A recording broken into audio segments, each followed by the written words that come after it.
and very good afternoon to all the participants and to the panelists that we have today. And it's a wonderful day where we are celebrating the World Interaction Design Day. So three of us, faculty from Interaction Design, NID Bangalore campus, Mamta Rao, myself Jagriti, and Unice Seth extend a warm welcome to you all. And we are very happy to get connected on this exciting day. A lot has happened. Just to give you a brief of what this discussion is all about. A lot has happened in the past 2 years, where almost all of us have our personal stories about how we dealt with the difficult times during the pandemic. But what has been a common connector to most of us is how we virtually connected with our near and dear ones, our colleagues, and pulled through this difficult time, pulled through our institutions and organizations by modulating, adjusting, and aligning ourselves to a new paradigm of digital communication. So do we call it a digital empowerment? But we cannot ignore the other side of the coin, where people face challenges due to their inability and non-accessibility to communicate through the digital mediums. I would now quickly request Mamta to share her thoughts on the topic, on today's topic, and reflect on how this is a very important to define the term inclusivity and digital empowerment. And with that, I think Unice can also add to the flow of thoughts pertaining to the topic. Mamta? Thank you, Jagriti. Good afternoon to all the panelists as well as the participants. In terms of this session is related to the topic of digital inclusion and empowerment. So it is very important, I thought, to reflect on what do we mean by, the term digital inclusion. So as we bring in different panelists to be able to share their thoughts with us, I just say that panelists, please define your perspectives and what do you mean by digital inclusion when you share your thoughts with us. To me, what does it mean? So I have reflected on this term, and in my perspective, I think this term digital inclusion, I will begin to categorize it from the macro level perspectives to the micro level perspectives. And in my view, at a macro level, how do we define this digital inclusion? Do we say, can we say age group, the kind of age group that we include, from the very young to the very elderly, people with different and special abilities? When we bring all these segments of people, allow them access to the kind of digital products that we create, do we say that we are inclusive? Or do we say we are much more inclusive if we are able to, include semi-literate and illiterate and help them access all these digital applications? So something I think we need to ponder. I'm just defining the macro perspectives in terms of digital inclusion. I also think there may also be certain domains, specifically if I can think of, is the domain of financial services. I think the financial services, the way things have developed, I think they are more male gender oriented applications. It's possible that they've been defined and projected in that direction. So probably female gender is not catered to in some of those very heavily dominated by male gender. We could also think about the different formats and media that we use in terms of software and other kinds of content and applications that we develop. Are we tilted towards the urban population, and our media and formats are not really catering towards the rural population per se? Are we kind of skewed in the way we have been using our media? Also, I think if you expand on this format and media, it's also about our aesthetic sensibilities. We are much influenced by Western education and Western principles of design. So our aesthetic sensibilities in terms of minimalistic approach is that, so are we tuned more to global, and we haven't really paid attention to the local aesthetic sensibilities, and hence, we are not including a lot more people uh, in our applications. In terms of micro level, I would like to take it to the level of interaction design per se. And something that comes to my mind is how my parents use mobile phones, right? To me, I feel interaction patterns are very inclusive. The newer interaction patterns that we bring into the market are very exciting. But it's not the same to my parents and other elderlies, because they find the interaction patterns to be many, many more. That if you look at the Miller's Law, they just don't begin to remember which are those patterns and how do we access this whole set of information, right? So, for example, pinch and zoom is a pattern that we increasingly use to zoom into pictures. So, are we using pinch and zoom consistently across all kinds of pages and different elements of the pages? If so, are we doing it? If not, why are we not doing it? Why isn't there a consistency in terms of different kinds of interaction patterns, be it graphical user interface or gesture based? There is some bit of fragmentation that we find in terms of interaction patterns per se. Uh, and then it is exciting for the young interaction designers, and I do think being creative, inventing on new patterns is really really interesting.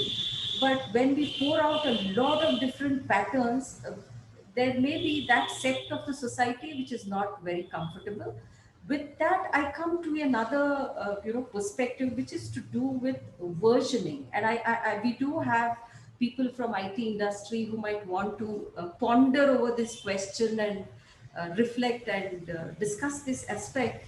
I wonder, why do we have so many versions every 2 months, every 3 months, that people have to you know uh, download these mobile software versions, keep updating? Why is that learning every day a thing, something that we do these days, every day in and out? Why are there so many versions? So bringing in that many versions, does it exclude people many a times? So I think that this is where I would like to ask the panelists to begin their sessions and come in. So I think I have not really answered all the questions. I just think these are some of the reflective queries that we can discuss and bring a little more clarity. And I'm sure we have many more questions, but I'm certain that we will definitely have few directions as the session progresses. And I do think we will definitely have a lot of synergy in terms of thought and various provocations. With that, I really hope, we are able to engage ourselves with the panelists and the participants together and be able to identify some directions to this topic of digital inclusion and empowerment. Thank you so much. Jagriti, over to you.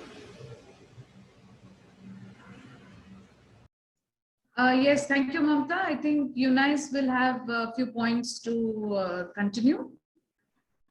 Uh, Thank you, Mamta and Jagriti. So I once again welcome all panel members and our diverse participants. In this occasion of celebrating the day, I would like to point out that one of the important challenges as we interaction designers face, that is to do with the significance of socio-emotional condition of our society. This is to do with to fill the gap between digital literacy across generations. I believe that there is a generation gap comes in digital exclusion and in terms of time spent by the newer ones in the digital world. So this creates a gap between older and younger generation in terms of digital inclusivity. So I believe that interaction designers have to look into such challenges and solve it in the near future. Over to you, Jagdi, again. Let's introduce all the panel members now. Thank you, Mamta. Thank you, Eunice. Yes, that's relevant points that both of you have put across. Just for a quick understanding of our participants, whatever information about the panelists and the members here, you are going to get it on the chat window. So please look on the chat window where profile of all the panelists will be shared with you time to time. So I take this opportunity now to welcome our 6 panelists to this virtual gathering, where we indulge in dialogues with them and understand from them their views and experiences on the topic of inclusivity and digital empowerment. And for the benefit of all of you, again, please look up the chat box for the profiles of the panelists, though I'm going to very quickly and briefly introduce them to you. First, I begin with Dr. Gayatri Menon. Dr. Gayatri Menon is a senior faculty at NIT with more than 20 years of experience in design education, research, and practice. Her interest includes design thinking, creativity and innovation, play and learning, systems approach and design for special needs. And she has presented papers and conducted workshops nationally and internationally for diverse groups, including IT companies in these areas. Welcome, Gayatri. And guys, you can actually have a look at her work from the link that we have shared on the chat box. Second on the panelist is Amit Patil.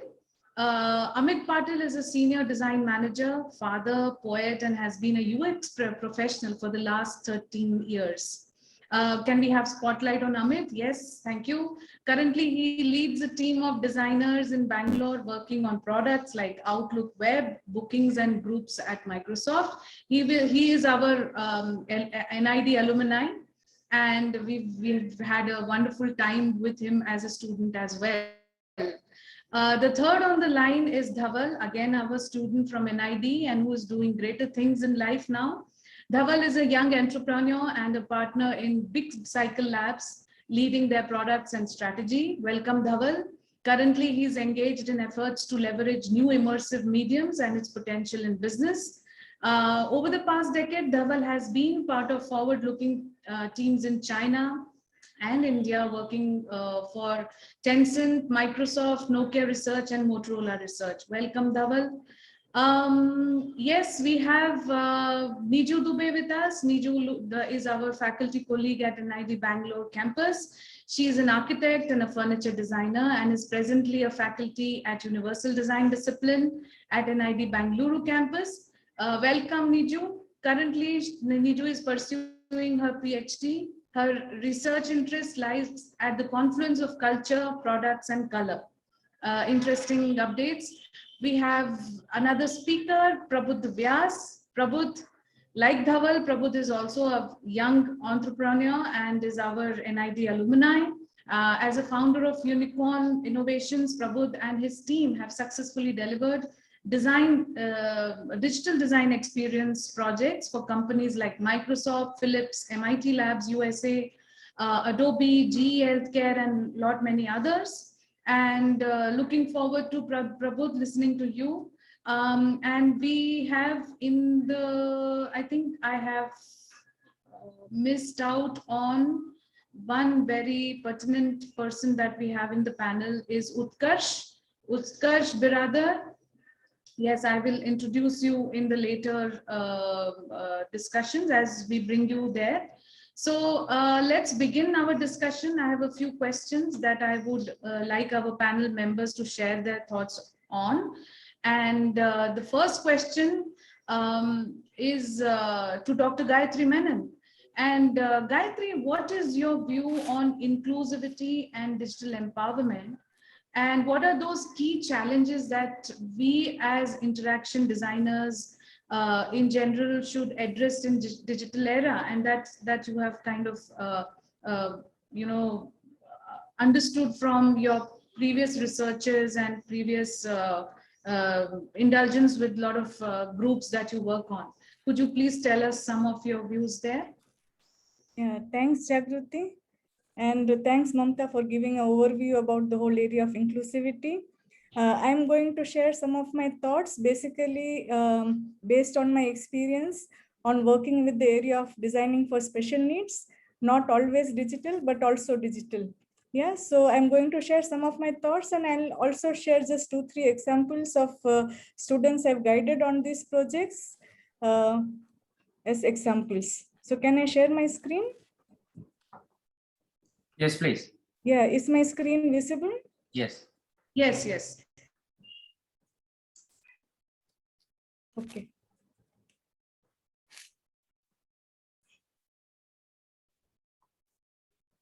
Yeah, so I'll start with designing for elderly, because when we talk about digital, I mean, even during the pandemic, we found that this is the group which was the most affected.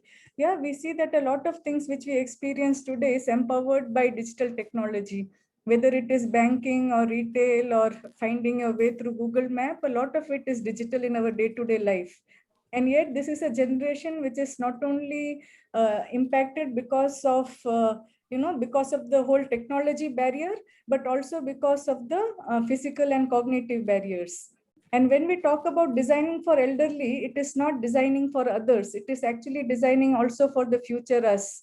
All of us are going to be elderly with an impaired sensory abilities, impaired cognitive abilities, impaired physical abilities. And this is something which we really need to look at, especially considering the growing life expectancy across all countries in the world.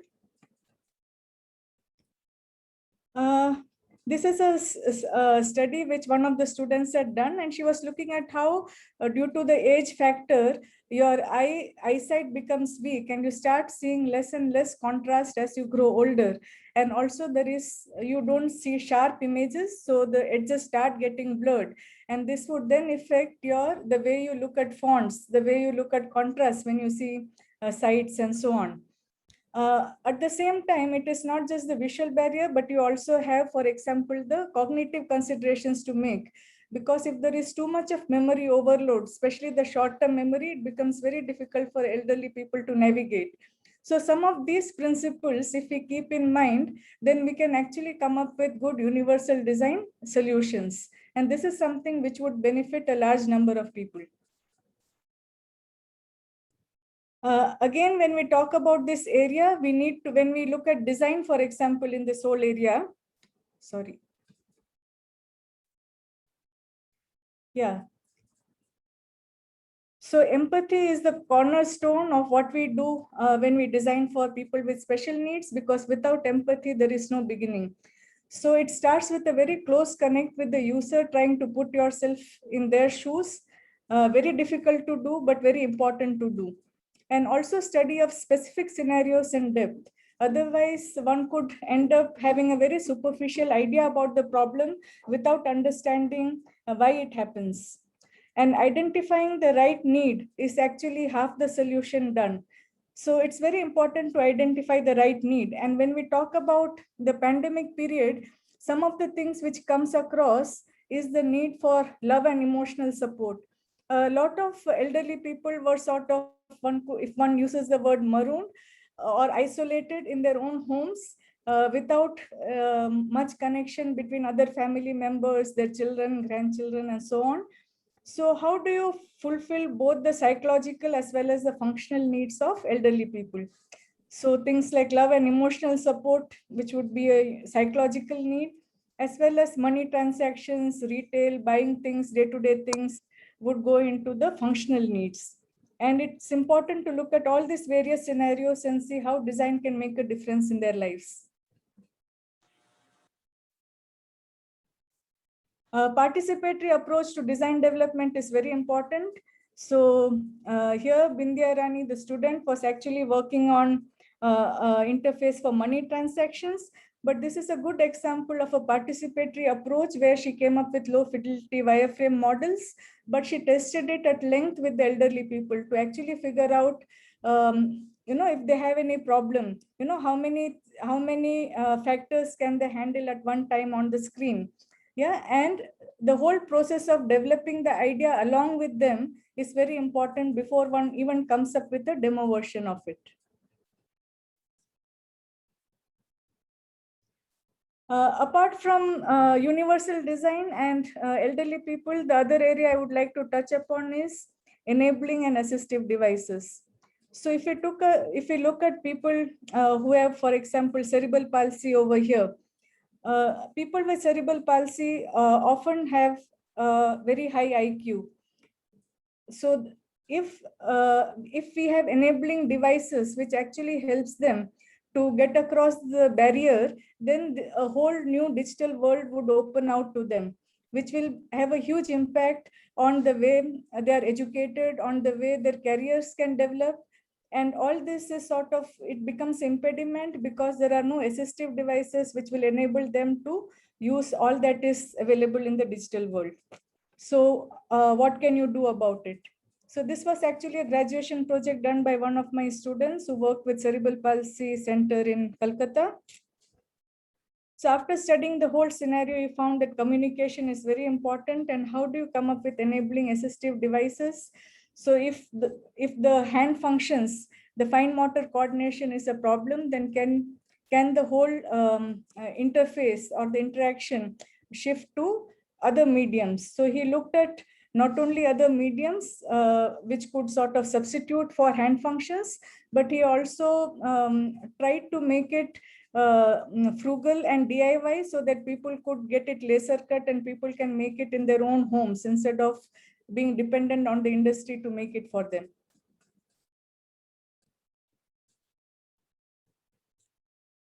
Apart from this area, the other area which we found during the pandemic, which was very much affected, was the area of education. So when we talk about education, a lot of children, very young children, also went through the whole process of online education and got quite comfortable with it. And yet, some of the problems faced by children, like socialization, emotional development, all those need to be kept in mind. And also children with learning difficulties had a big problem because they were not getting the required help during this period. So play and learn is another important area which we can look at, because play is always inclusive. There are different levels in a play, and play can include people from different abilities. So on the left, you see an example of the work of one of my students who worked with young children and children with learning difficulties and gamified the whole experience of how they could read and write, and through various levels.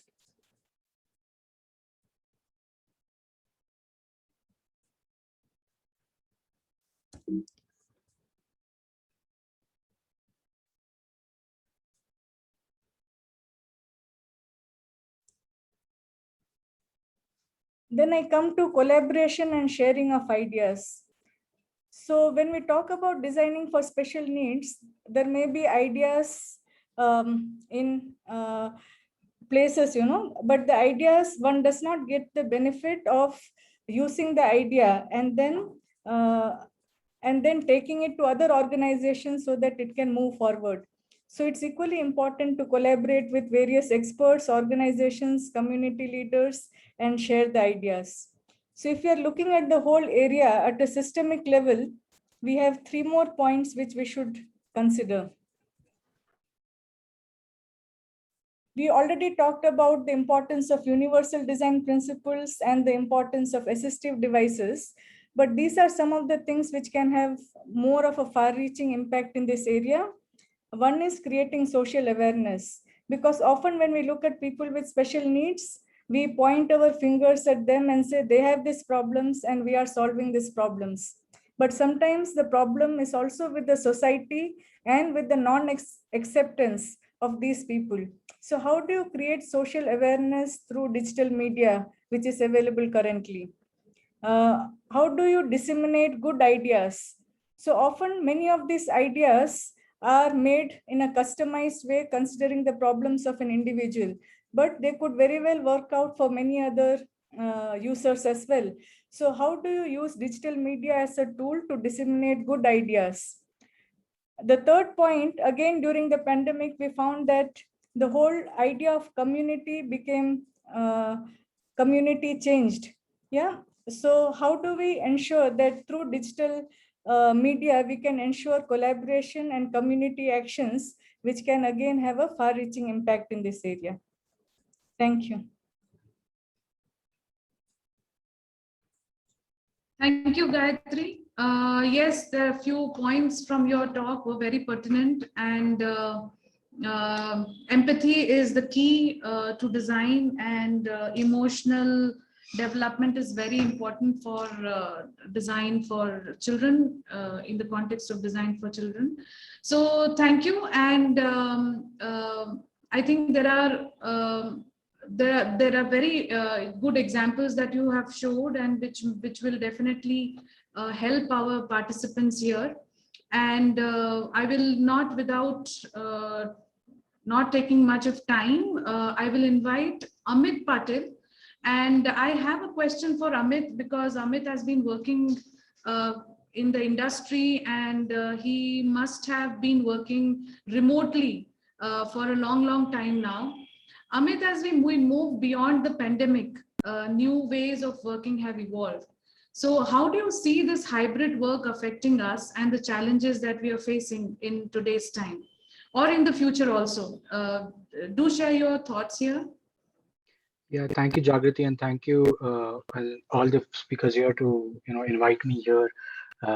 I do agree, as in while we did talk about the pandemic era, and we looked at the things.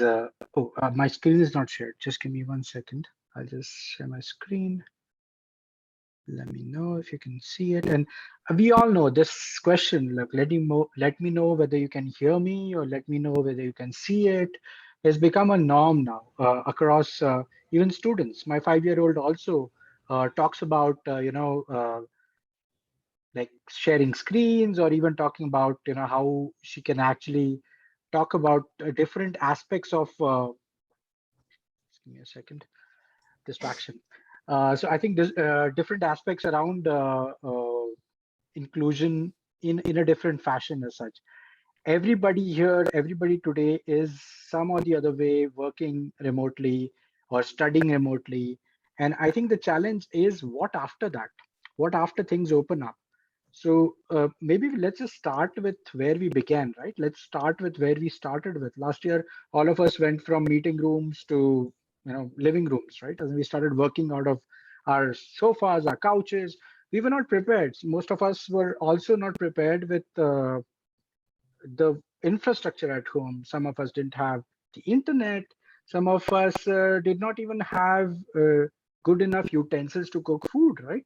And that sudden change impacted a lot of us.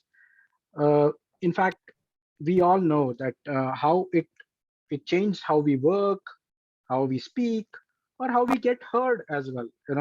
And many parents in the audience, or many parents in the panel might recognize this kind of situation. I literally had to lock my room today to have this conversation as well. While the new paradigms came in, which is really great, right? As in, we as humans are evolving because of the pandemic. We had side chats. Jagriti talked about sending the link in the chat. Think about it. Pre-pandemic, we never had this behavior of like having a side chat while a meeting was going on, or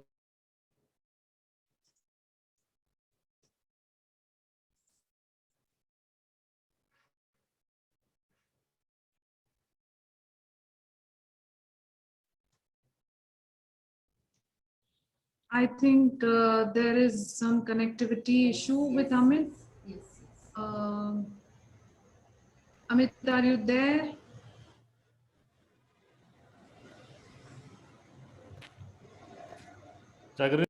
So,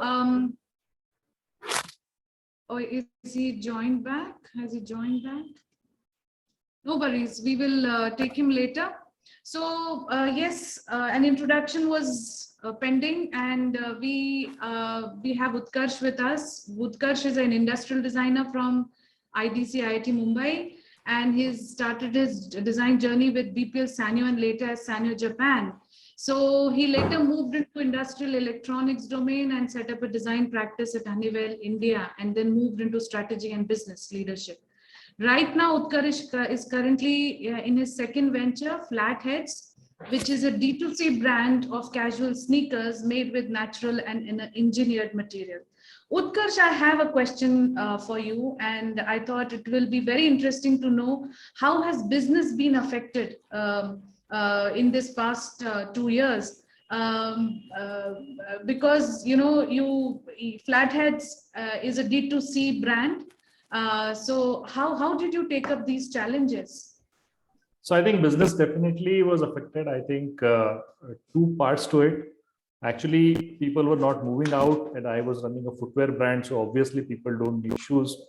But then quickly with some design innovations like work from home shoes or 2-mile shoes or lifting your spirit shoes, we recovered back. You will be actually surprised to know that as a e-commerce brand, or when we say direct to customer, we sell primarily online.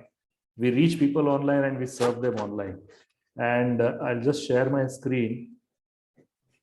So as we came out of the lockdown, this is how our footprint grew. Earlier, we were selling primarily in the top 5 cities, top 5 metros, or let's say state capitals.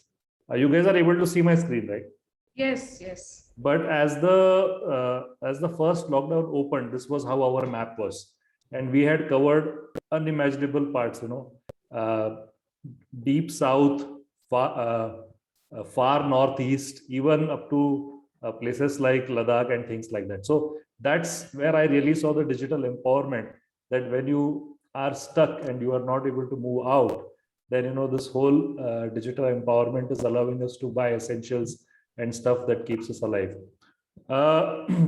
While we saw some digital empowerment, one of the things that I want to bring up at this forum, which is the World Interaction Design Day, is that this digital empowerment comes from a host of, like, when we actually say that, okay, we are a brand and we build shoes and then we ship it to your house. This happens with a multitude of people who are like, digitally connected, right from somebody who runs a warehouse or picks your package from the rack to the guy who actually sort of trucks it, and then the last mile guy who delivers it. This is like a maze of digitally connected thing.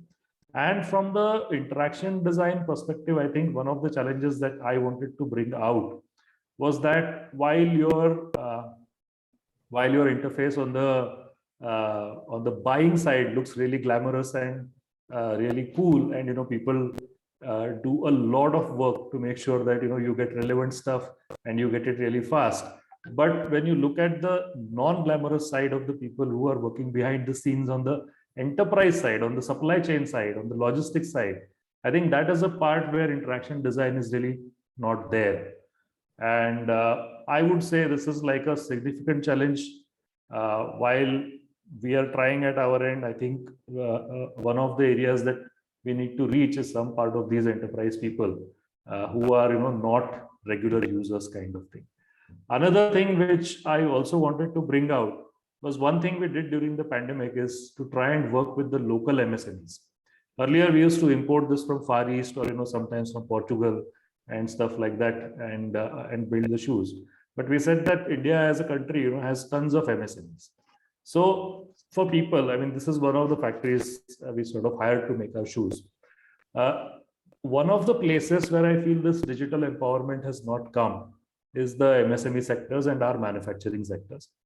One of the things I also wanted to bring out is, for example, if one of us wanted to build a new product, it's super easy actually, both from the point of being digital as well as in terms of having a great interaction. I think if you look at Alibaba, or if you look at the journey that today China is like the factory of the world, all their people, all their MSMEs, and I have been there, very small 2-room factories are able to serve advanced countries like US and things like that, whereas we are not able to. It took us a significant challenge. We needed to go meet people in the areas of Coimbatore, in places like Jalandhar, Kanpur and all. We had to physically go. We were not digitally connected. We probably got some phone numbers of platforms that exist, which are like the Just Dials and the India Marts of the world, but nowhere as interactive as it could have been. And I think these are the two areas which I really wanted to bring out for today's forum. Oh, that is very pertinent, Utkarsh. Thank you. And this image talks aloud actually. This is what we have to cater to, because what we are talking about is people like us who are always on the internet, and we have that flexibility to do a lot of things. So I invite Mamta. Mamta, you would like to connect to what Utkarsh has said, and maybe we can take some quick questions if the participants have 1 or 2 questions. So I think Utkarsh has brought in very important points. One is the enterprise level aspects that one has never focused. I think we have always been on the front end per se, and always worried about the front end. It's the back end and supply chain management and others, which is very important. One very quick question to you, Utkarsh. Why do these, is the digital connectivity a challenge because of the infrastructure, or is it the technology and design and development that is lacking? So I think to some extent, we are a little more, always on the revenue side focused. Okay. And so I guess, the business runs like that, and the world runs like that. But I think the challenge in terms of infrastructure is not there anymore. I think some of the areas where penetration has happened, I would say, is digital payments for sure, which are again, wherever there is a point solution that can have widespread impact, I think that has happened. And India is probably one of the leading places where this is happening. But when we need to do a lot of ecosystem building, or when we need to do a lot of, trying to get a lot of different agencies together, I honestly feel it's not the infrastructure, but it's the systems thinking that is lacking, which I feel is the challenge that we are going through right now. Okay, thank you, Utkarsh. Jagrati, you would like to proceed or take questions right now? Yes, if people have any question, I would recommend if they can just put it on the chat window, and we could take it up as and when we get questions from the participants. All right, so we go ahead, and in the series of these questions that we have, I would like to ask, yeah, is there something someone asked? Never mind, we will take it up later. So I would like to bring Dhaval, and I would like to ask him, how could Dhaval digital mediums promote more inclusivity in these unprecedented times, and where did you find these challenges in this particular area? I mean, because you've been working in also the technology and design, so do share your views here. Sure.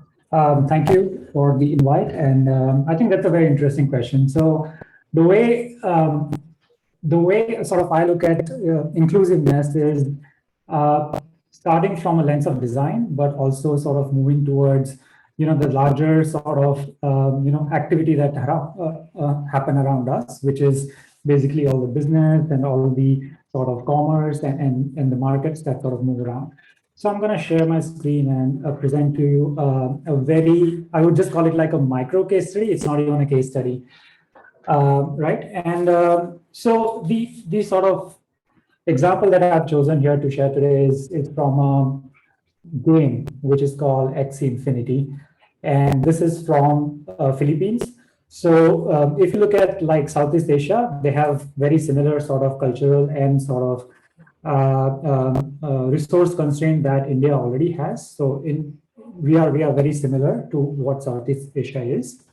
But there is something very interesting happening, and that too from the world of gaming.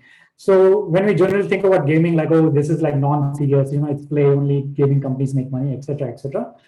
But what has happened in the past year is something of a case study, not just from a design point of view, but from a sort of economic point of view.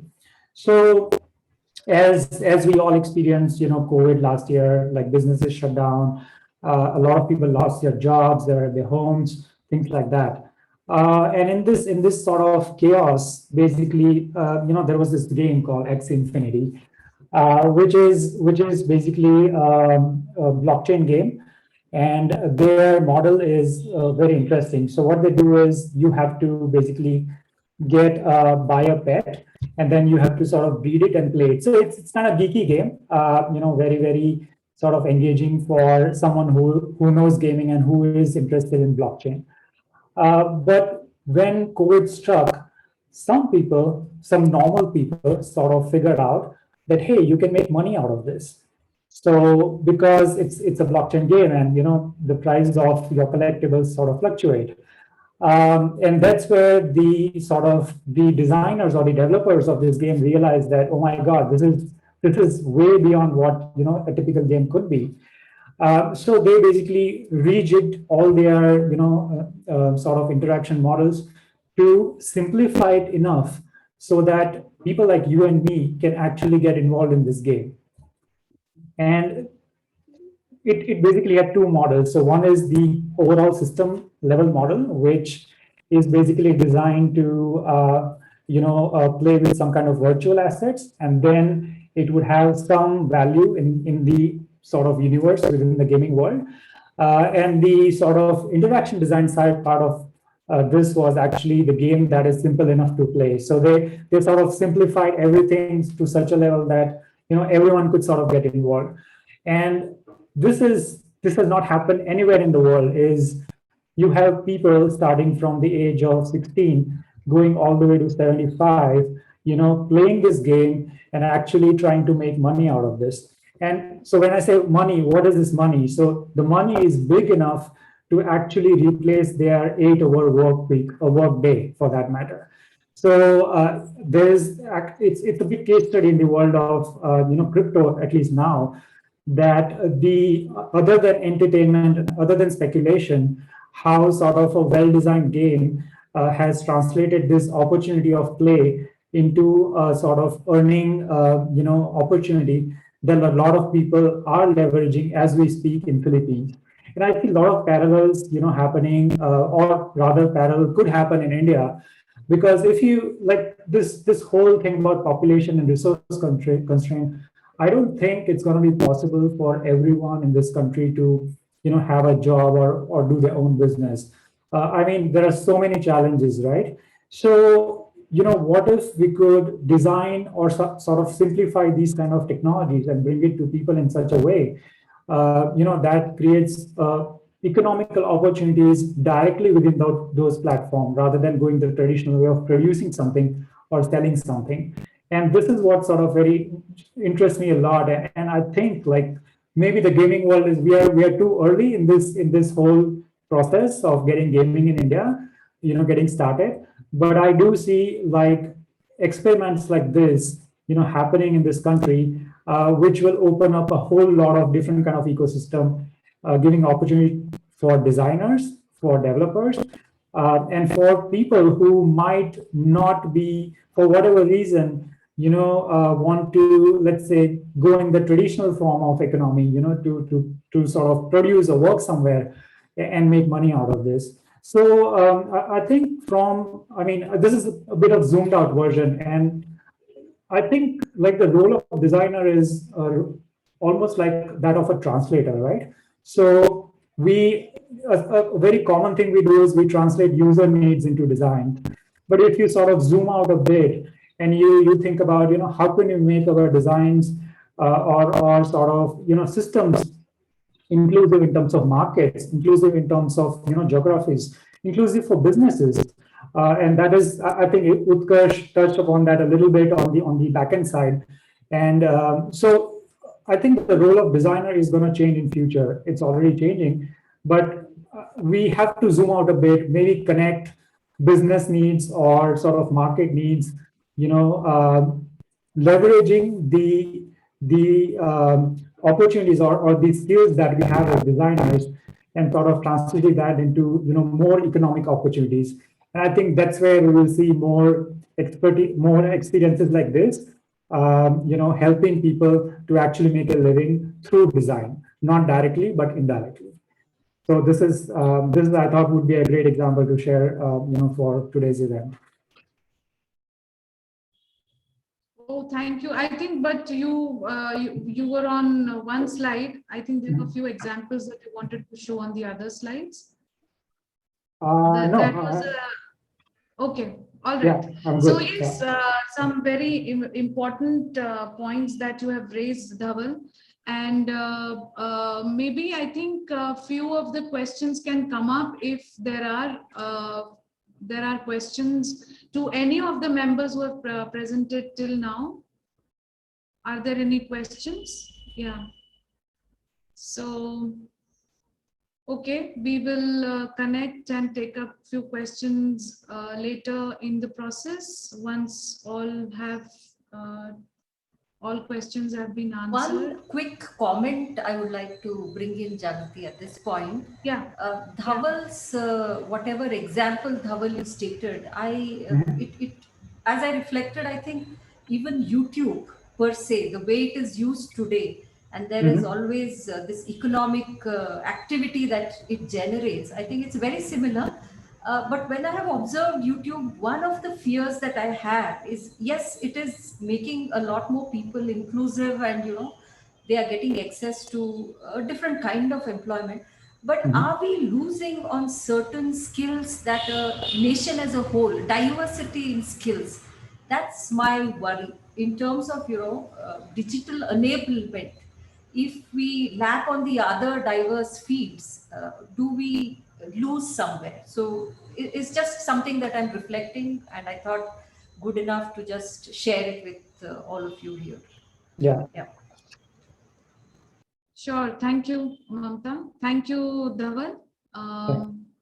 And we can take up the next question with Niju, actually, because my next question is about universal design, something that I would like to know from her.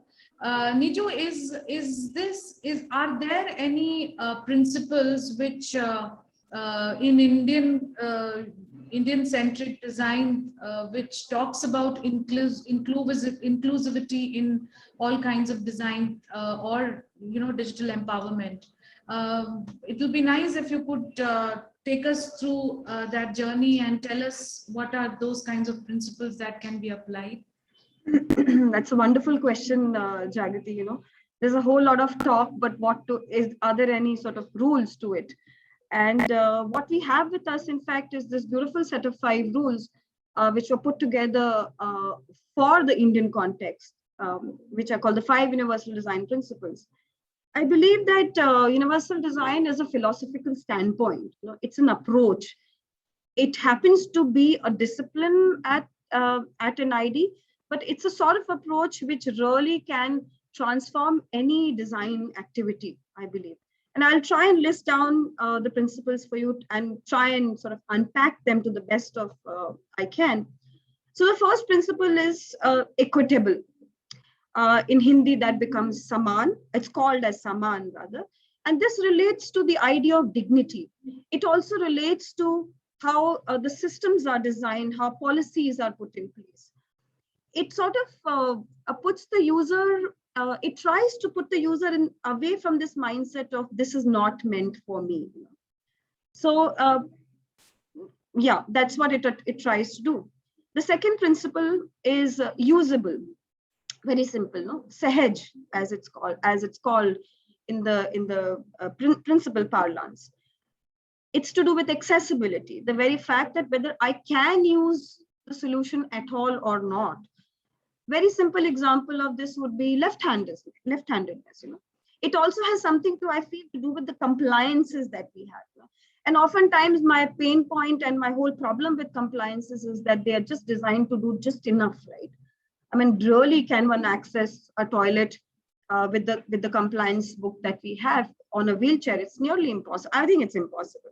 So usable makes us question compliances, and it also makes us see that whether it is really usable for everybody or not.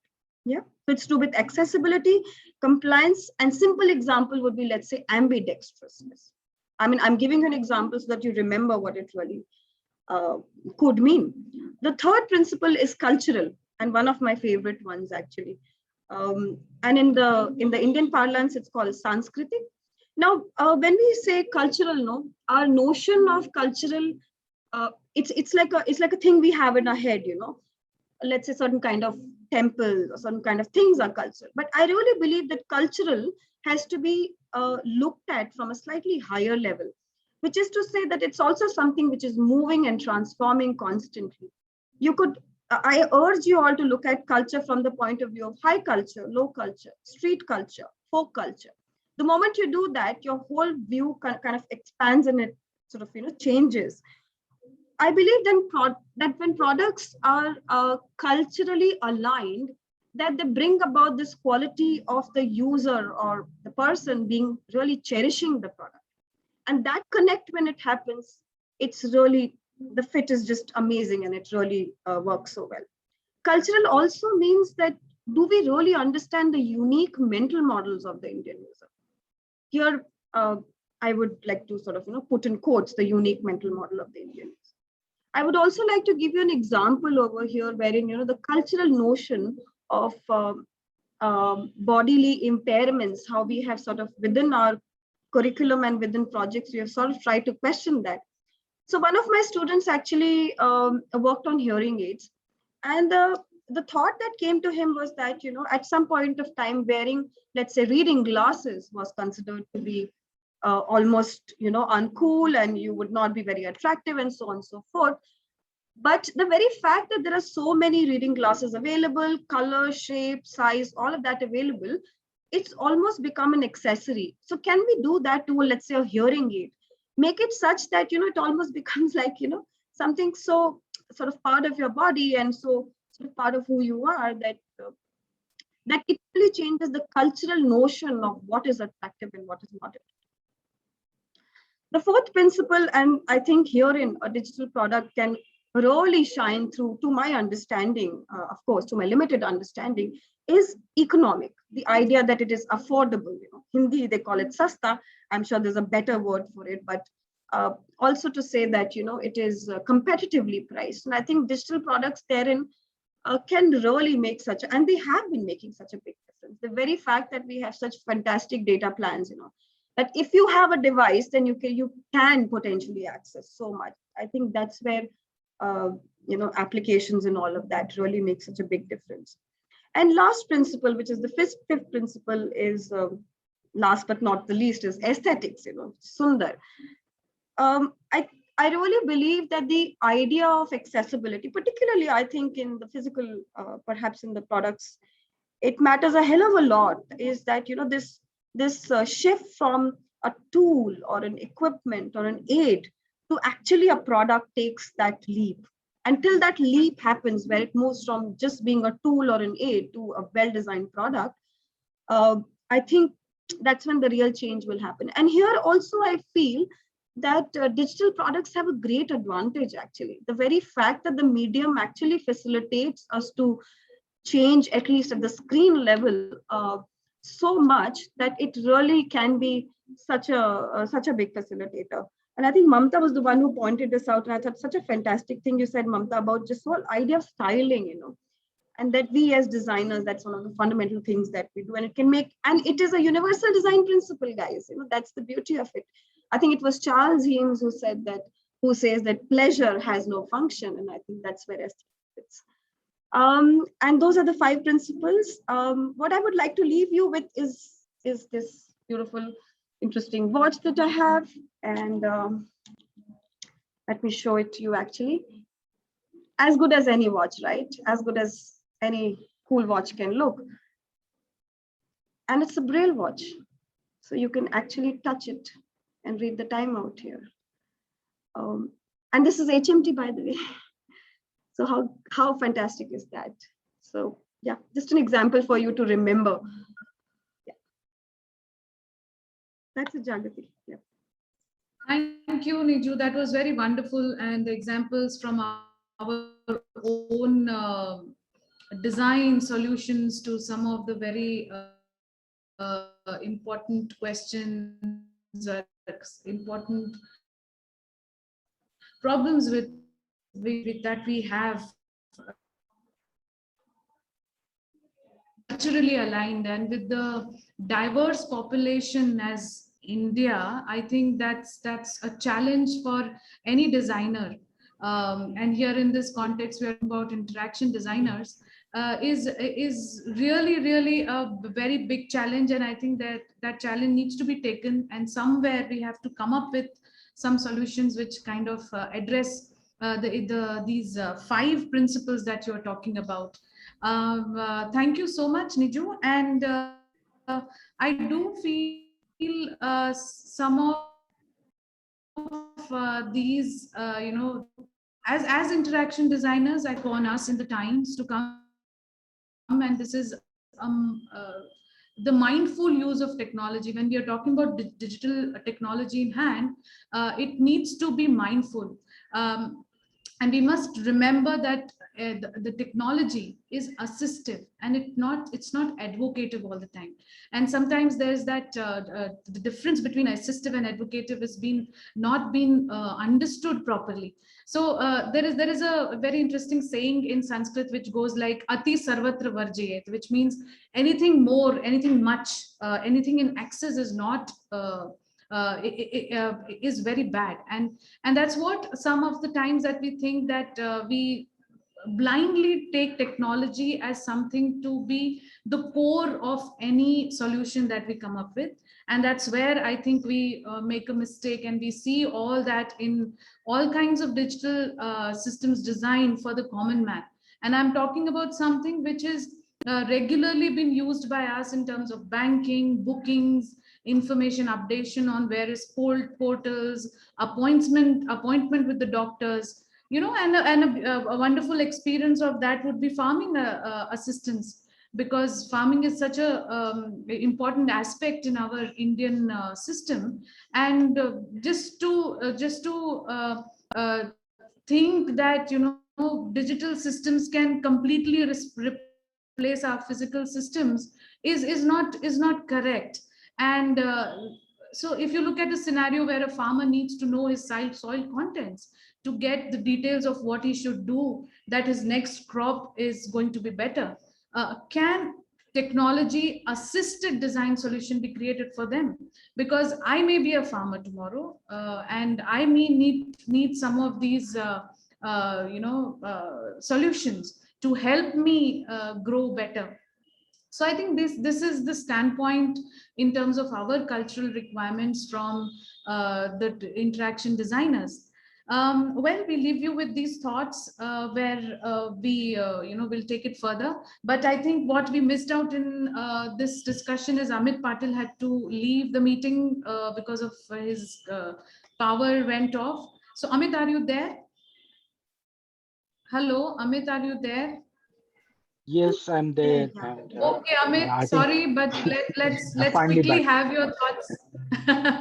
Let's quickly have you back, and you can bring your thoughts aligned again with the yeah, flow. thank you so much, Jagriti. I think yeah, thank you so much, Jagriti. I think yeah, the challenge I think what we all face and what I faced right now was power, right? As in power, electricity, connectivity, and so on. And then we start talking about inclusion. And what happened when we went into the pandemic is we got a lot of new things, like we got a lot of new paradigms, like side chats, or you can work while you're doing while you're working, you're actually doing your housework. You're no more judged by your clothes or your appearance.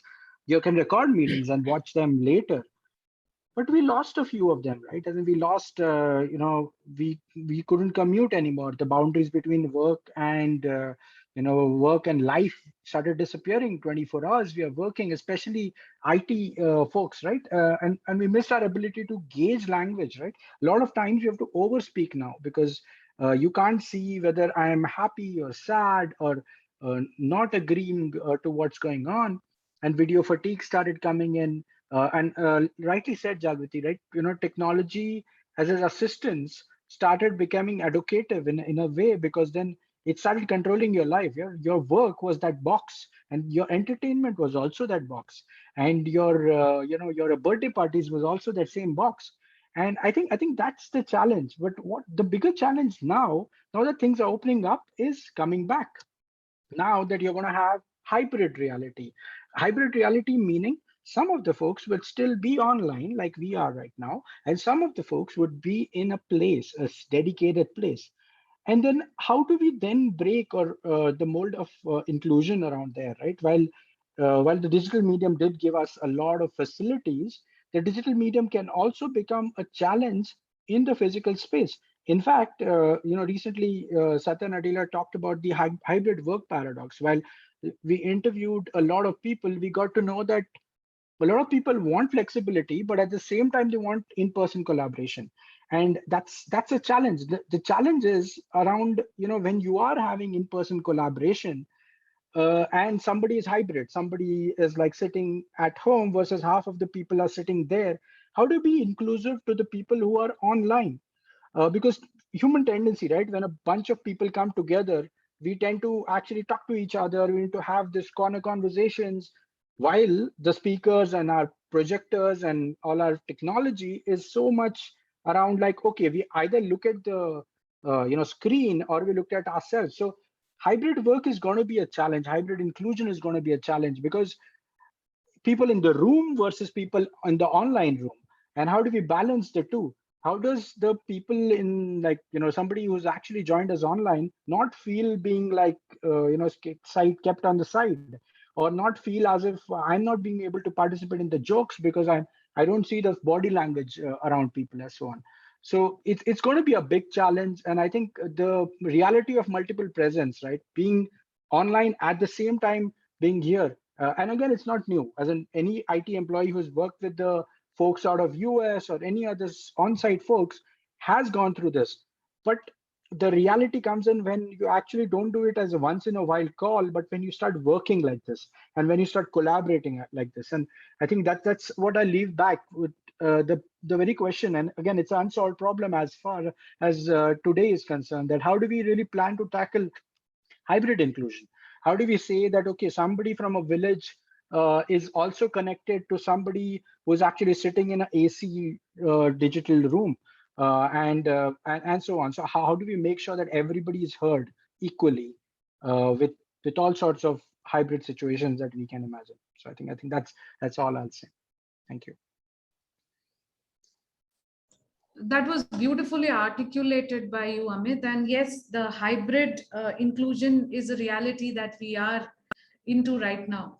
And I'm sure people have their choices now, because they have got to know that there is a powerful medium in place. So yeah, that's a wonderful point for our participants here. Eunice, would you like to connect few points for the participants from these talk Amit had just shared with us? Sure. So one of the point is like hybrid inclusion. It's pretty interesting and new responsibility for us interaction designers to work on hybrid inclusion, because that's a wonderful field, because all the industries are leading towards it. One of the thing I want to point out is the fact that the manufacturing industry is getting affected the most during the pandemic, due to the fact that the infrastructure is not meant for them to face the pandemic. Because if you see the IT industry, they had a boom in the space of pandemic, because they are already in the digital space, well established, but infrastructure for the manufacturing space is not well made and not prepared for. If you see the new trend, Industry 5.0, people are prepared to face in smart manufacturing and technologies, where people are less involved in the labor task. Rather, the industry is going towards fully digital mode, right? So in such spaces, we are getting another responsibility as interaction designers for design the experience for the people, and what population is going to have a new skill, which is going to be a work from home or hybrid. It can be, but it is purely in the manufacturing sector. So something which also I want to point out, which direction which we are getting a responsibility in hybrid inclusion for the manufacturing industry, or the people who are going to work on Industry 4.0 or 5.0, which are the coming generation. And every time manufacturing industry needs a break point, and I think COVID is one of them, because the last time it happened in the World War, a lot of change, operation research, and many interesting things happened because of the break point. And now it's the right break point for us to, after the pandemic, we to look into this space of experience design for Industry 5.0. So this is what I want to Yes, yes, we agree to the points shared by you, Eunice. Eunice, we quickly take up a question. There is one student, I think she's writing to us in the chat box, and I think it's for Utkarsh. Anybody can just quickly, respond to it. She's asking, what is your take on retrofitting accessibility after manufacturing versus designing innately with the universal approach from the first step? Why can't all designs be universal design? Is there anybody who can quickly take this question? I think Utkarsh, are you there? Niju, can you answer to this request? Why can't Yeah. all designs be universal? It should be, no? I think that all new design should be universal design, but definitely we have also inherited the world in its in the way it is, and so retrofitting universal design is another challenge to sort of make the world a better situation. But I guess my approach would be all new design should be universal. So in universal design discipline, we say retrofitting is good. Next level is good. You don't need to always sort of, go for the biggest leap. But if I can make this better than what it is right now, that's a great solution. We don't shy away from taking those small steps, and we are very okay with that, actually. Thank you. There's another question. We will just take, because there are only 2 questions. UD is an approach, just like Niju mentioned. It's up to you how well you balance the same for your solution. That's what I believe. Okay, that's Farhan, our faculty Wonderful has. thought. Yes. Great. So thank you, Farhan. Thank you, Farhan, for adding your bit here. All right, we continue with the next. We have Prabudh with us. Prabudh, are you there? Yes, I'm here. Yes, Prabudh, welcome again. And I have a question for you. You've been working on, digital solutions for a lot of companies and government organizations. Tell us, Prabudh, how is interaction design methods and practices will help us in digital inclusion? We are talking about digital inclusion. That's a big game. Tell us, what are these methods and practices that will help us? Yeah, I think very, very pertinent question. And first of all, thank you for the invite. It's an honor to be present along with so many of my mentors and teachers here. So, well, to answer your question, I think as part of a design organization, we have, the kind of capacity, and also we are quite fortunate to work in various contexts. Like you mentioned, we work with the government sector, we work with the private sector, there are startups, these who apps. And the other big part is also the last mile. So in my discussion in due course, I would kind of, talk about the last mile kind of connectivity. And I think a lot depends on how you come up with an approach and what kind of practices that are really important to go about identifying, the theme of inclusivity, right? So for me, I think personally, being inclusive also means that you kind of take society at large, and we have come to a place where we want to, we have been given the responsibility of what we are innovating. So the consequences of our innovation is also very, very important.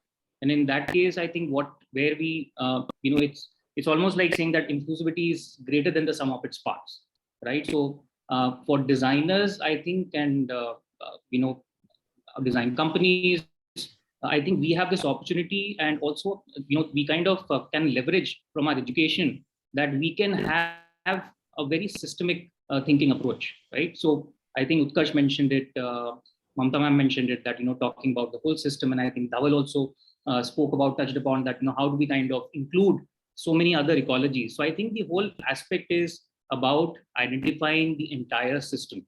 And I think once you start creating a system narrative from a user standpoint, you can bring in a lot of these changes, and you can actually include the extreme users itself, right? So the whole aspect is that, how do you kind of take these things into your practice? let me do one thing. Let me just put you to the context of the project that we did. We've been working with this particular startup for last 6 years, and it has been a exhilarating journey. In fact, so let me just share my screen, and let me know if you can see my. Yeah, so this is an organization called Akriti Technologies, which is working in solving the challenge of reaching the unreached. So the narrative is pretty clear for us that there is a large section of our society which is not being reached properly, right? And considering that the topic we have, and also considering the kind of times we have gone through, I think this is one very big aspect that as designers, or let's say I've been very fortunate to work in the context of. So what this company exactly does is basically, identifying these places and also making the banking services and putting the last mile financial inclusion in place for the entire country. So if you look at, they have about 3 crore customers, 15,000 points of services, villages they've covered is 31,000, and there are about more than 30 to 40 banking and other institutions which are part of it. Right. So for us as designers, I think it was, as a design company, it was very important to understand their intent and purpose, and also see that where they want to take their organization to. Right. So for us, the approach was very clear that if we have to be inclusive in our approach, we will have to have a system design thinking approach. Right. It's beyond design thinking. It kind of helps us, or kind of enables us to identify all the actors and factors in the ecology or the ecosystem. What it also helps us is doing is that it kind of helps us in identifying the relationships that each of these ecologies would have. So let's say we have about, we're talking about the entire country, and this is the kind of coverage they have, right? They are covering in almost every state that, they have the coverage. So how do they kind of do that? And they have a particular technology. So this company is based out of Bangalore, but they have a massive distribution system across villages, across these towns, where they take their own technology into the hands of the enablers, and from those enablers who are called the CSP, the customer service points agents, or the business correspondent agents, they take that to the end user to kind of include these people into the banking system, right? So this is the kind of micro ATM that they have been using for a while, and they have a complete technology platform. So for us designers, it was also important not only to understand their business end or the priorities, also to understand the current framework that they are working in. So we understood the technology as well. So this was the initial part of our work that we did.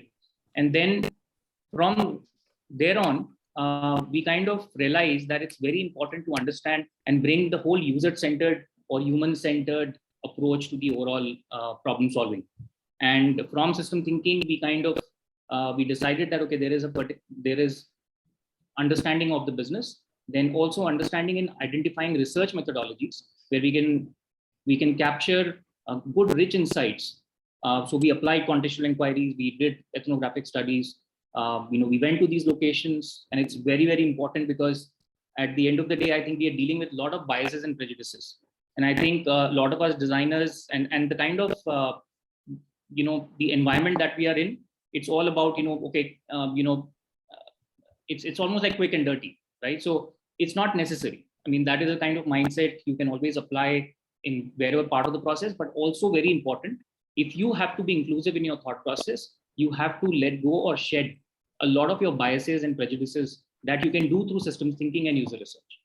So it's very important to apply yourself into these locations, into these places where you can apply systems thinking. Automatically, you will see that you are kind of including most of the factors which is affecting these users and all those things. So this is something that we did. And also kind of, one thing I think, just to kind of tell you a certain insight from the overall research that we identified, and I think Mamta ma'am just mentioned that. And I was so happy to hear that, because while we did the research in all these rural areas, we realized one of the most important stakeholders who have been overlooked are the women.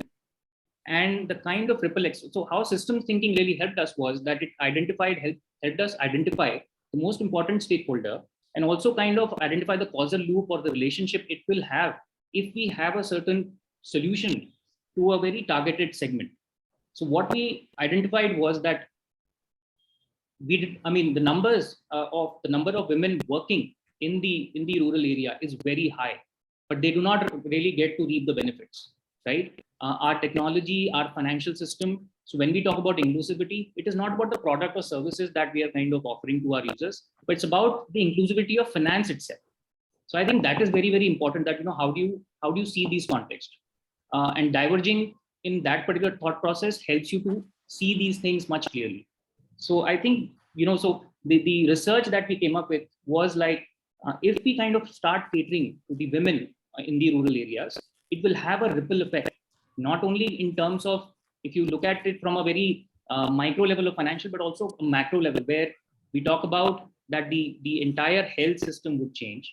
There will be better nutrition if they kind of empower themselves with financial instruments. Nutrition will improve. The massive problem of malnutrition which we have in our country will also be improved. So just by making these changes, you can have a massive impact in the overall solution that you can have.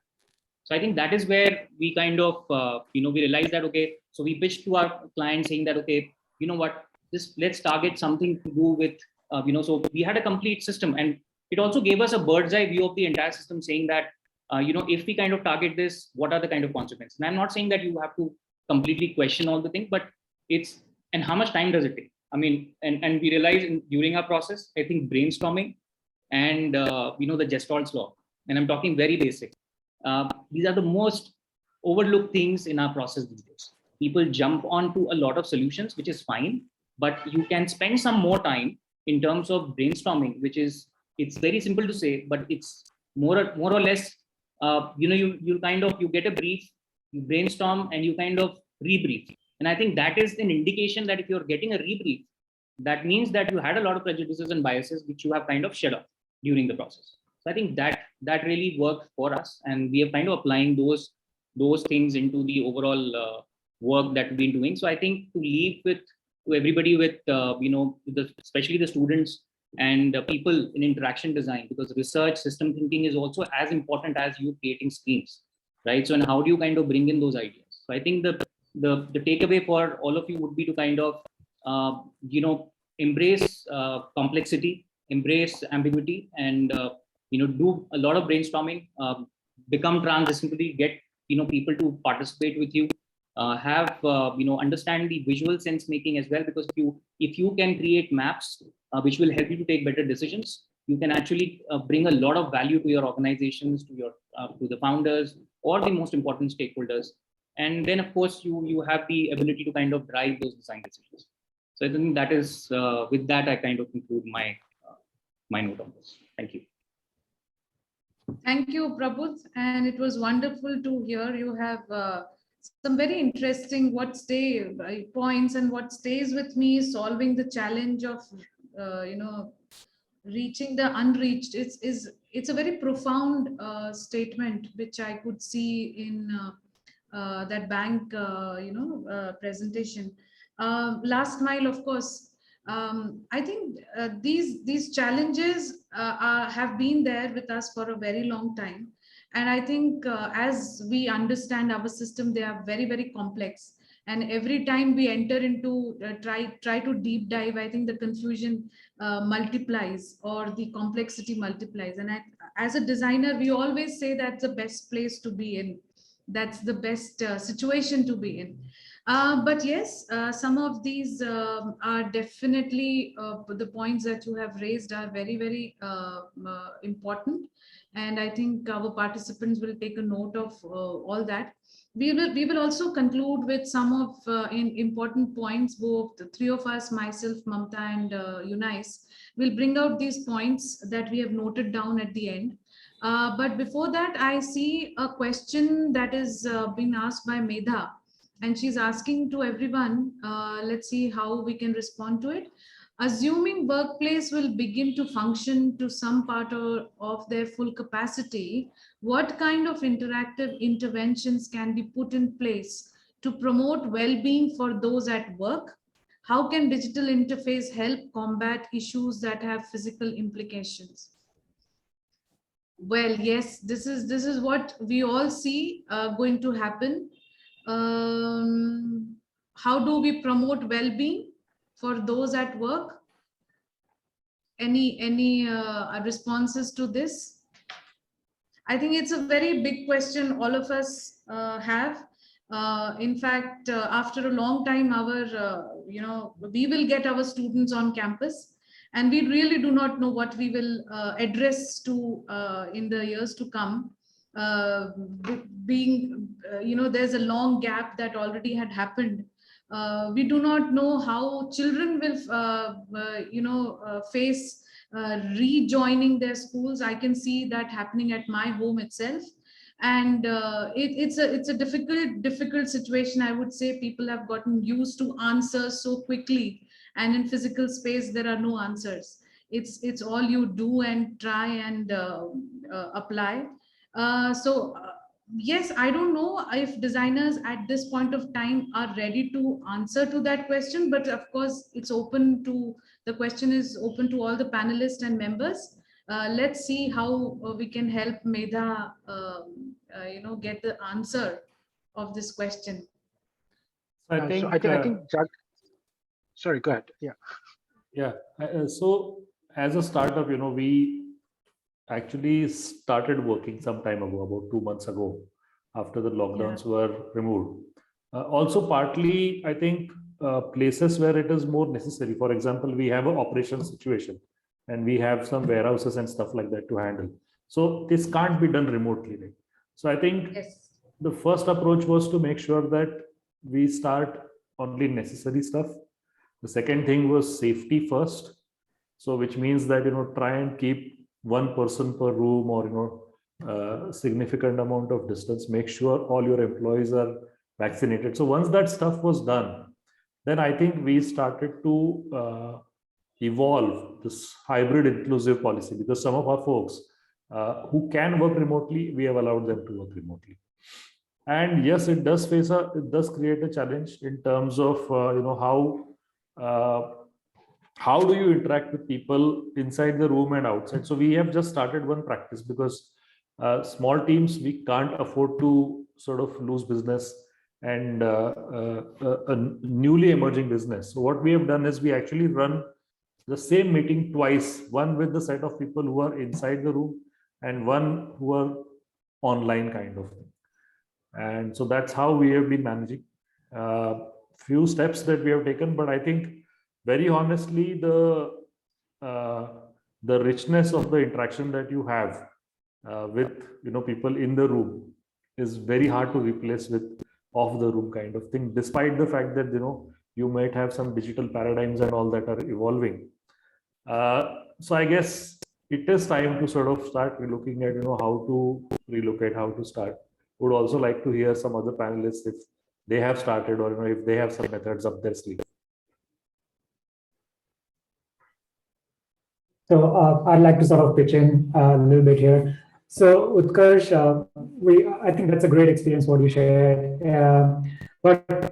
So the corollary to that is, like, I operate 100% remote. I have my clients who are not in this country. I have my partners who are very remote. And it just sort of, it feels very efficient in a way that, but once I switched, this to a totally online mode, at least in terms of efficiency or sort of deliverable, it became very, very sort of, smooth and clear process. I know there is a lot of issues on work-life balance and, like separating home and office kind of thing. That could be a challenge. But just in terms of work, it has been amazingly, I don't have to go to any client meetings.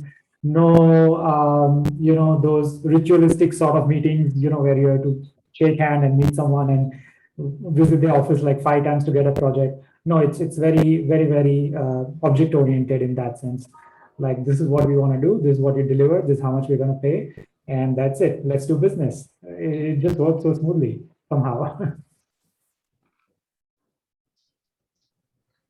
Yeah, I think talking about practices, I think Utkarsh, a good practice there, but somehow I'm repeating the meeting, right? As in, especially when you have hundreds of meetings in a day, and then everybody is sort of wanting to make sure that how do we reduce and talk about wellness, right? And then in today's era, what's really happening is our calendars are almost like bricks of walls, right? And you got like every corner filled up, and if it's not filled up, you'll fill it up for lunch at least. But talking about hybrid meetings, one more method that we tried is, and we've just recently started, is everybody goes on a laptop. So even if you are hybrid, even if you are sitting in like office with a bunch of folks, everybody has the camera on, everybody has their laptops on. Although it sort of creates a bit of noise because then you are not doing the physical world interaction that fluidly, but in a way it makes the digital folks or whoever is online feel included. They don't feel like we are this separate category of people who are the camera on blocks on the projector while everybody else is sitting on a round table and doing gupshup and sharing a sandwich as such. So yeah, but yeah, I think we're going to evolve around the wellness. And I personally feel one point I'd say is the sudden switch. A lot of companies went and switched suddenly, like from tomorrow you'll start coming to office. I think that doesn't work. I started doing that with my team of like making sure that we are coming in slowly rather than joining, because that 3 months has evolved how we are thinking. So yeah, we should not do a sudden switch. We are humans. We need a transition. Amit, I agree with you on that. And even NIT hasn't got into a sudden switch. We are doing it very slowly. We are in hybrid mode right now, bringing in only one batch at a time. Okay. Okay, I think there is another question by Akanksha Bhatt. Akanksha, it's a big, long question for me to read. So I think come up and you can directly ask this question to the panel members. In fact, your question is for Dhaval Joshi. Dhaval? Yeah. Yeah. So, yeah. So my question is regarding the financial sector application. So the process of gamifying these applications doesn't seem like a very foolproof or trustworthy thing when you just look at it at the first time. So how do we design financial applications in a way that it doesn't look like gambling and more of like a lottery, which is a more, fun-filled concept in the Indian context? So how do we design applications like that? Right. I think that's a very sort of interesting point and also quite a bit of problem in the industry. And I think there is some positive work, especially in terms of design, that's happening in this space. So if you had to break down trust, I can sort of think of 3 ways, right? So one is like, how do you design for trust? So one is visibility. Second is relatability, like can you relate to what's happening? And third is understandability, like can you, in terms of crypto, we are okay with 2.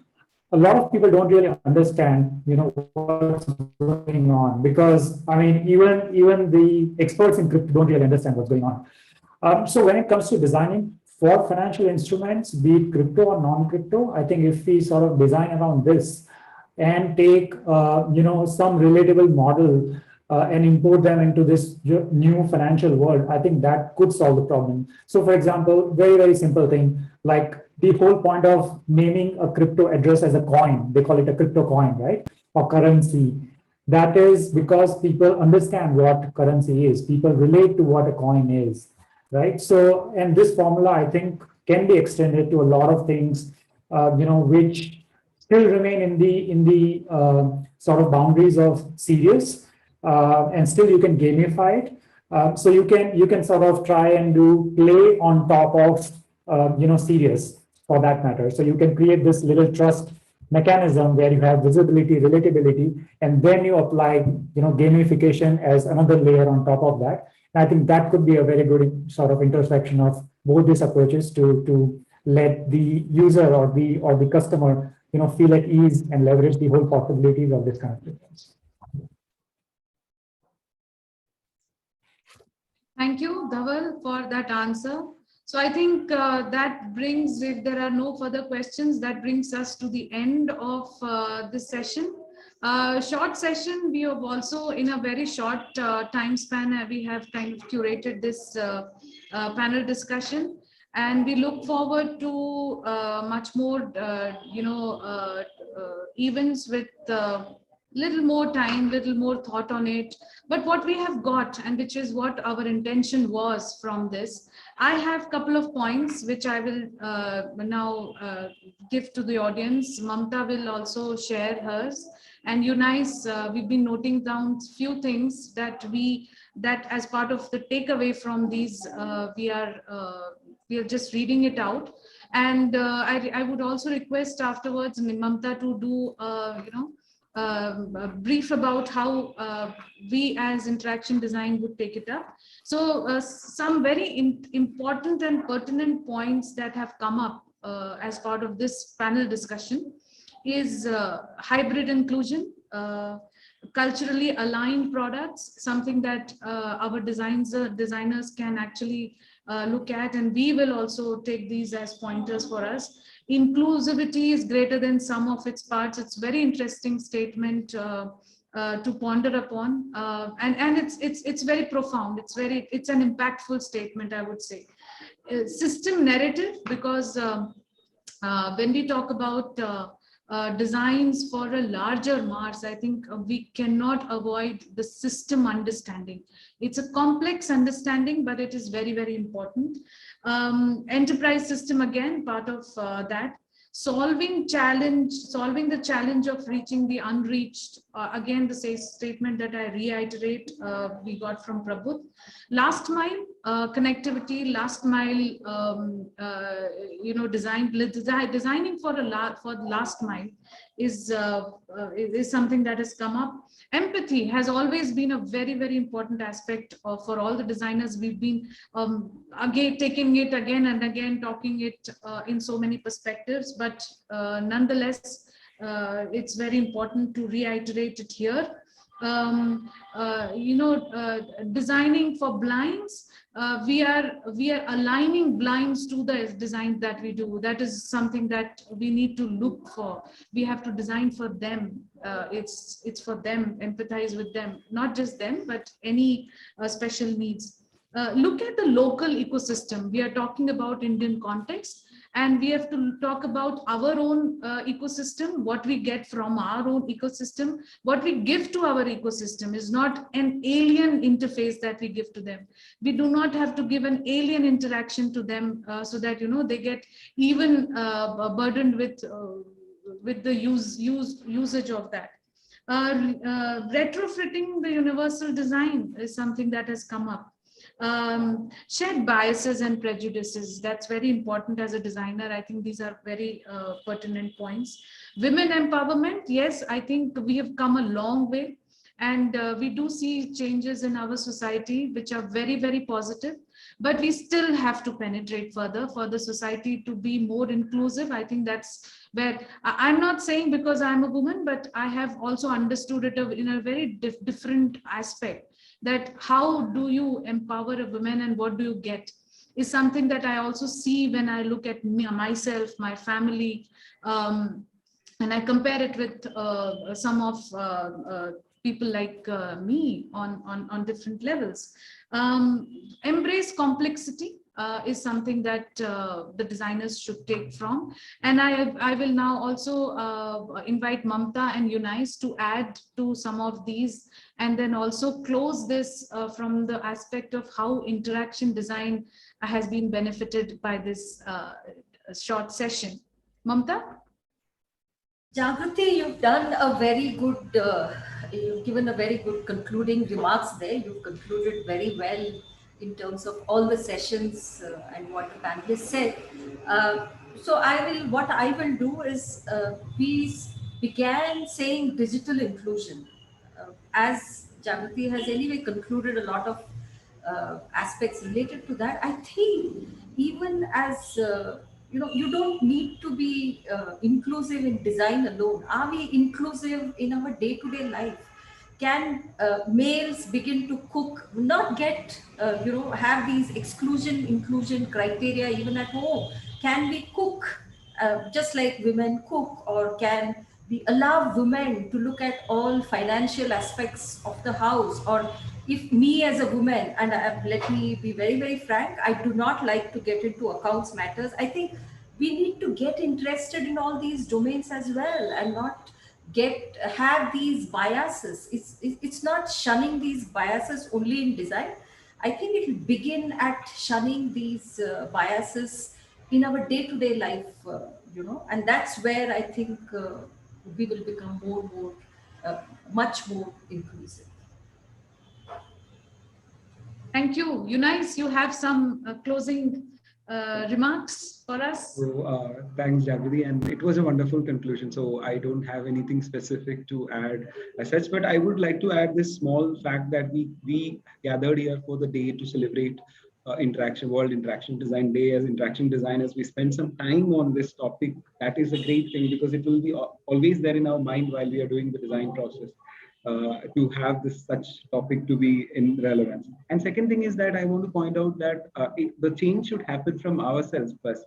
For example, at your home, helping your mom or grandmother to use such technologies. So this is one of the things I want to point out, that trust and happiness in helping them will create digital inclusion from our home, and thereby it creates a community which is inclusive. So that's what I believe. So something from our end, a small change we could do to help them, and thereby enabling them digitally able.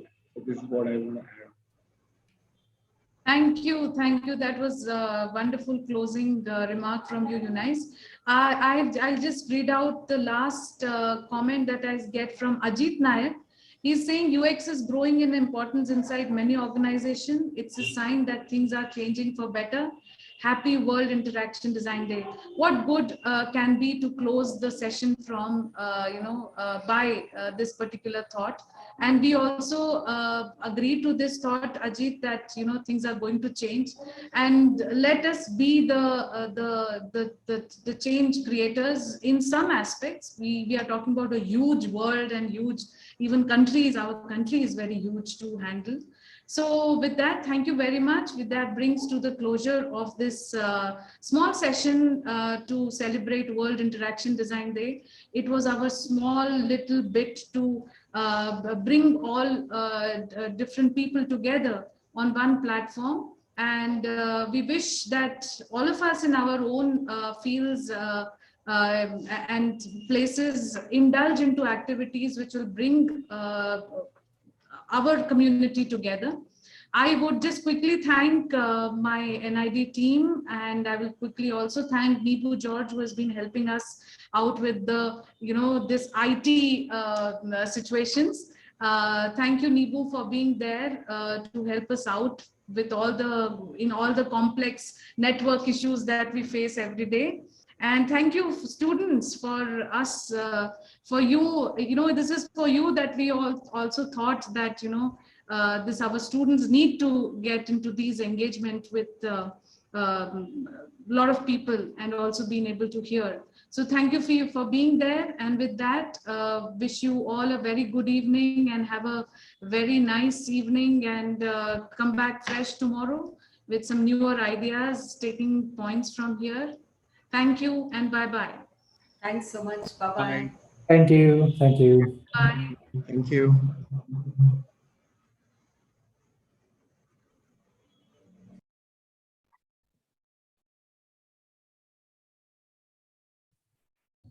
Bye-bye. Bye.